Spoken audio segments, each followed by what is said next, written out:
Technique ক্লাসে তোমাদের সকলকে স্বাগত।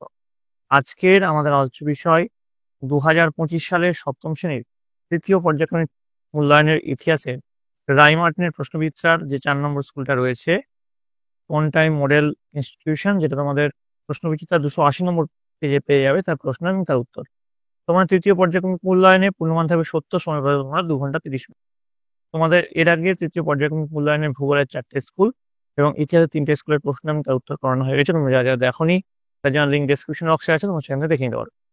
তো তোমাদের এই যে প্রশ্নোত্তর পর্ব, তা শুরু করার আগে বলে রাখি, তুমি যারা চ্যানেল নতুন আছো তারা অবশ্যই চ্যানেলটিকে সাবস্ক্রাইব করে দিও এবং বেল আইকনটি প্রেস করে দিও। দেখো, তোমাদের প্রথম যে প্রশ্ন রয়েছে সঠিক উত্তরটি বেছে নিয়ে লেখো যে কোনো 14টি 1 গুণ 14 সমান 14। পাল ও সেন যুগে জমিতে মূল অধিকার ছিল রাজার। পাল আমলের ভাস্কর্যগুলির সবচেয়ে উৎকৃষ্ট নিদর্শন হোমপুরি বিহার। গিয়াসউদ্দিন বলবন যে বংশের শাসক ছিলেন মামেলুক।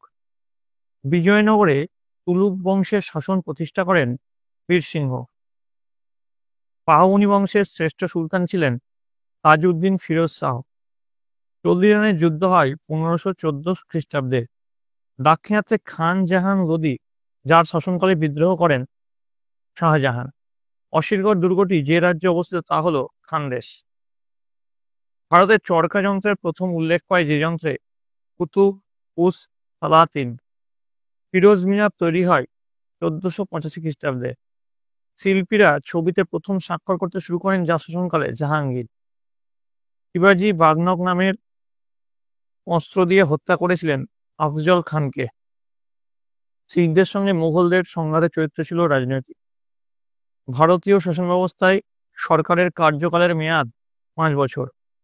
সরকার শব্দটি এসছে ফার্সি শব্দ থেকে।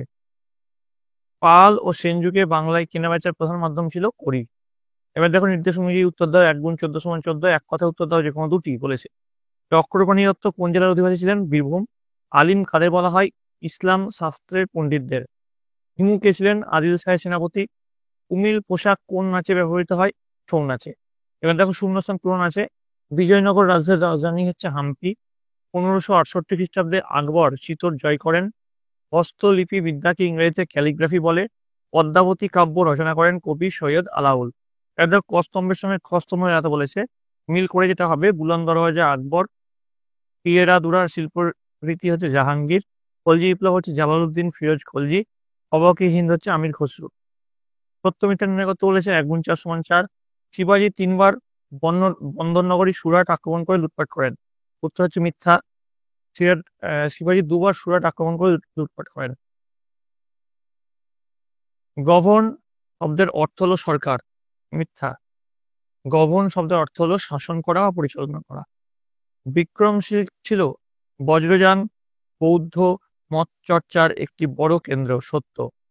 খলজি বংশ প্রতিষ্ঠা করেন আলাউদ্দিন খলজি। মিথ্যা। খলজি বংশ প্রতিষ্ঠা করেন জালালউদ্দিন ফিরোজ খলজি। 2 থেকে 3টি বাক্যের উত্তর দাও যে কোনো 6টি। 2 গুণ 6 সমান 12। বাংলায় সেন যুগের পঞ্চরত্ন বলতে কাদের বোঝানো হতো?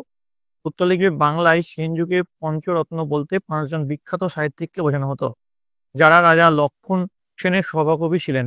এরা হলেন গোবর্ধনাচার্য, ভৈ, শরণ, জয়দেব ও উমাপতি ধর। বন্দেয়ান ই চাহেলগানি কে প্রবর্তন ও কে উচ্ছেদ করেন? প্রবর্তন করেন হচ্ছে ইলতুৎমিশ, আর এর উদ্দেশ্য ছিল তুর্কি আমিরদের ক্ষমতা নিয়ন্ত্রণ করা। পরবর্তীতে গিয়াসউদ্দিন বলবন এই চক্রের ক্ষমতা বাড়তে দেখে এটিকে উচ্ছেদ করেন। বাদশাহ বা পাদশাহ বলতে কি বোঝো? পাদশাহ একটি ফার্সি শব্দ যার অর্থ হল সম্রাট বা রাজাদের রাজা। এই উপাধিটি ভারতের প্রথম মুঘল সম্রাট বাবরের সময় থেকে ব্যবহৃত হয় এবং এর মাধ্যমে মুঘল শাসকরা নিজেদের সার্বভৌমত্ব এবং উচ্চ মর্যাদা ঘোষণা করতেন। সুফিবাদের আবির্ভাব কোথায় হয় এবং সুফ কথার অর্থ কি? উত্তর লিখবে, সুফিবাদের আবির্ভাব হয় মধ্য এশিয়া ও পশ্চিম এশিয়ার মুসলিম সমাজে। সুফ কথার অর্থ হলো পশমের তৈরি কাপড়। সুফি সাধকরা সহজ সরল জীবন যাপন করতেন এবং পশমের তৈরি পোশাক পরতেন বলে তাদের সুফি বলা হতো। নাথ সাহিত্য কাকে বলে? উত্তর লিখবে, নাথ সাহিত্য হলো সেই ধর্মীয় সাহিত্য যা নাথ গুরুদের জীবন ও মতবাদ নিয়ে রচিত হয়েছে। এই সাহিত্যে গুরু বিনুনাথ ও তার শিষ্য গোরক্ষনাথের অলৌকিক কাহিনী এবং যোগ সাধনার পদ্ধতি বর্ণিত হয়েছে। এরপরটা দেখো, পারসিক চক্র কি এবং এটি কৃষক সমাজে জনপ্রিয় হয়নি কেন? উত্তর লিখবে, পারসিক চক্র হলো এক ধরনের জল তোলার যন্ত্র যা পারস্য থেকে ভারতে এসেছিল। এটি কৃষিকাজে জলসেচ জন্য ব্যবহৃত হতো। এটি ব্যয়বহুল এবং জটিল হওয়ায় কৃষক সমাজে খুব বেশি জনপ্রিয়তা পায়নি। তবে দেখো, যে প্রশ্নগুলো আছে আমি আর পড়ছি না, জাস্ট আমি তোমাদের স্ক্রল করে যাচ্ছি। মাবলে বা মাওয়ালি কি, দেখো তার উত্তরটা এখানে লেখানো আছে। তারপরে দেখো, সুরাবর্দী সম্পদের প্রতিষ্ঠাতা কে এবং হুমায়ুন নামা কোন ভাষায় রচিত? উত্তর দেখো এখানে লেখানো আছে। পরের প্রশ্ন, যুক্তরাষ্ট্রীয় শাসন ব্যবস্থা বলতে কি বোঝায়? সেটা এখানে লেখানো হয়েছে। আশা করি তোমরা সবাই ভিডিও পজ করে সব দেখে নিচ্ছ। এবার দেখো, সংক্ষিপ্ত উত্তর দাও। পাল আমলের শিল্প চর্চা সম্পর্কে টিকা লেখো। দেখো, প্রথমে ভাস্কর্য আর চিত্রকলা, দুটি পয়েন্টের উপর বেস করে এটিটা লেখানো হয়েছে। প্রথমে দেখো আছে ভাস্কর্য, তারপরে পয়েন্ট যেটা আছে চিত্রকলা। তোমার ভিডিওটা পজ করে দেখে নিও। অথবা দিয়ে আছে, পাল শাসনের তুলনায় সেন শাসন কেন বাংলায় কম দিন স্থায়ী ছিল? দেখো, কিছু কিছু পয়েন্ট আছে। দেখো, আভ্যন্তরীণ কোন্দল, সামরিক দুর্বলতা, জনসমর্থনের অভাব। ঠিক আছে, এইসব পয়েন্টের উপর বেস করে তোমরা এই উত্তরটা লিখবে, তাহলে কিন্তু এর হয়ে যাবে। ঠিক আছে, পরের প্রশ্ন, গিয়াসউদ্দিন বলবন মন্ত্রী থাকাকালীন কিভাবে মঙ্গল আক্রমণ মোকাবিলা করেন? তিনটে পয়েন্ট দেওয়া আছে, সামরিক প্রস্তুতি, সামরিক বাহিনীর পুনর্গঠন, কূটনৈতিক সম্পর্ক। এই পয়েন্টের উপর বেস করে লিখবে।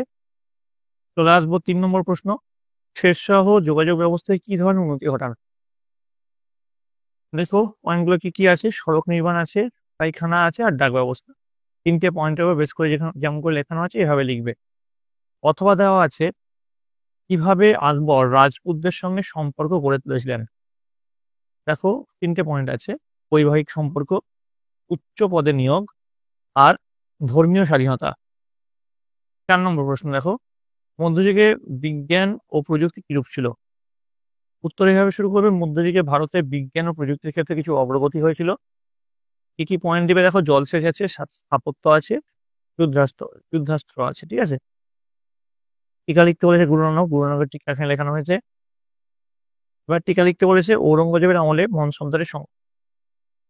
মনসবদারি সংকট সম্পর্কে টিকা এখানে লেখানো হয়েছে। ঠিক আছে, অথবা দেওয়া আছে, পৌরসভা কোথায় থাকে, পৌরসভার কাজ কি? কোথায় থাকে এবং তার কাজ কি এখানে লেখানো হয়েছে। নাগরিক পরিষেবা, স্বাস্থ্য ও পরিচ্ছন্নতা, সামাজিক কল্যাণ।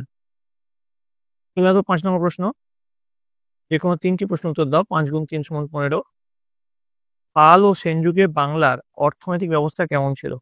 দেখো, পাল যুগে কেমন ছিল, সেন যুগে কেমন ছিল, দুটো পয়েন্ট আলাদা আলাদা করে লেখানো হয়েছে, পাল যুগ এবং সেন যুগ। ঠিক আছে, আমাদের এই উত্তরগুলি 2 পয়েন্ট লেখানো হয়েছে। 2 নম্বর দেখো, মোহাম্মদ বিন তুগলকের বিভিন্ন পরিকল্পনাগুলি লেখো। দেখো, এখানে ভূমিকা দিয়ে শুরু করবে, তারপরে 1, 2, 3 তিনটে পয়েন্ট দেওয়া হয়েছে। যেমন করে পয়েন্ট দেওয়া হয়েছে এইভাবে তোমার উত্তরটা লিখবে। আশা করি তোমরা দেখে নিয়েছো। চলো তো পরের প্রশ্ন, দাক্ষিণাত্য অভিযানের খত মুঘল শাসনের উপর কি প্রভাব ফেলেছিল? দেখো, পয়েন্ট করে লেখানো হয়েছে, যেমন করে লেখানো হয়েছে তোমরা এইভাবে লিখবে। ঠিক আছে, ভিডিওটা পজ করে দেখে নিও।